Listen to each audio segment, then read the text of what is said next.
Kinasuhan ng Ombudsman sa Sandigan Bayan sina dating Health Secretary Francisco Duque III at dating Budget Undersecretary at DBM Procurement Service Executive Director Lloyd Christopher Lau.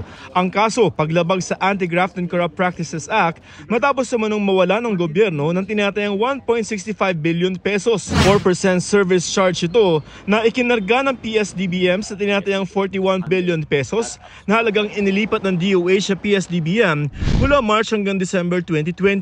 Kasagsagan ng COVID-19 pandemic. Ayon sa Ombudsman na ipambili pa sana ito ng mga COVID-19 detection kits, extraction machine, ventilator, personal protective equipment, surgical mask, cadaver bags at mga test kits. Sabit si Duque dahil pinayagan umano niya ang paglilipat ng pera sa PSDBM para sa mga COVID-19 medical supplies kahit pa may obligasyon ng DOH na direktang gawin ito. Wala naman umanong medical items ang PSDBM sa inventaryo nito. Ayon sa Ombudsman, hindi kailangang PSDBM ang bumili ng supply para sa DOH dahil nakakabagal ito sa implementasyon ng proyekto at kaya naman itong ikasa ng DOH. Wala rin umanong Memorandum of Agreement na napirmahan at hindi rin naisumite ang liquidation ng mga nakaraang paglilipat ng pondo. Kinasuhan naman sila dahil tinanggap umano niya ang pondo kahit wala silang mga COVID-19 medical supplies at equipment sa kanilang inventaryo at hindi rin sumunod sa batas sa procurement.